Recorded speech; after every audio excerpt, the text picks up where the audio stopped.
La 3e édition de la session de rentrée pastorale dans le diocèse de Kolwezi s'est ouverte ce 17 septembre à la salle Immaculata. Autour de l'évêque de Kolwezi, les prêtres et agents pastoraux venus de 4 coins du diocèse, mais également des religieuses. Pour lancer cette session, Monseigneur Richard Kazazi a exprimé ses attentes de cette 3e édition de la session de rentrée pastorale. Dans la dynamique de l'appel à la synodalité, la réflexion de cette rentrée pastorale voudrait aussi et déjà préparer de façon particulière, comme l'a dit le modérateur de ce jour, la célébration très prochaine du premier synode diocésain, tout en vous invitant à participer fructueusement à la réflexion de ces 4 soirées dans l'unique but de rendre témoignage de notre foi. Il ne me reste qu'à déclarer ouverts les travaux de la 3e édition de la session de rentrée pastorale pour l'année 2024-2025 sur le thème « Marchons ensemble vers l'unité et faisons communion sur notre chemin ». Et je vous remercie de nouveau pour votre participation et votre présence. Pour cette première journée, le père Georges Mbayo de l'ordre des frères mineurs a parlé des fondements bibliques de la synodalité. De façon vivante, le chemin du peuple de Dieu comme une réalité où chacun a une position et un rôle spécifique. Et tous les membres de l'Église doivent donc se sentir co-responsables de la vie et de la mission de la communauté. Puis, une séance de questions-réponses a eu lieu entre les participants et l'orateur du jour.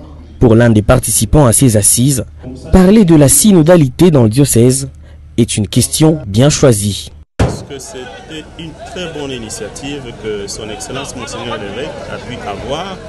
Nous voulons marcher ensemble avec les autres. Vous avez suivi bien l'orateur du jour, il a expliqué la sémantique du synode. Syn et odos, c'est-à-dire marcher ensemble avec les autres. Les autres, c'est qui? C'est celui qui a besoin de moi. L'autre, c'est qui? C'est celui dont j'ai besoin.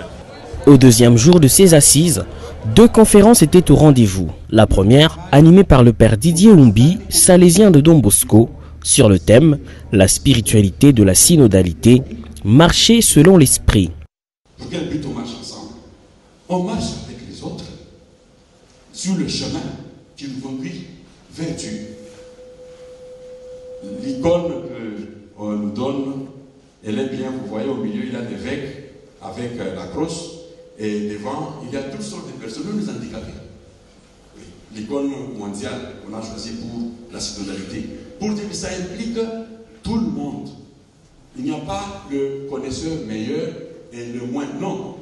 Tous, l'Esprit de Dieu peut se souffler même à travers celui qu'on juge, qu'on estime qu'il ne peut rien. C'est Dieu lui-même qui souffle à travers la personne qu'il veut. Le salésien de Don Bosco, Dieudonné Makola, a lui axé son thème vers une conversion synodale pour une pastorale diocésaine d'ensemble. Déjà, les célébrations eucharistiques, les célébrations liturgiques, c'est aussi l'expérience de synodalité. Mais ici, dans l'agir, dans ce que nous avons comme mission, dans l'apostolat, la pastorale d'ensemble, en fait, c'est une traduction de la synodalité dans l'agir. C'est comme ça que moi j'ai compris ça. Durant 4 jours, ces religieux et laïcs vont discuter sur différents thèmes tournant autour du premier synode diocésain de Kolwezi annoncé pour l'année 2025. L'ouverture de l'année pastorale 2024-2025 se fera ce dimanche 22 septembre au domaine marial au cours d'une célébration eucharistique solennelle.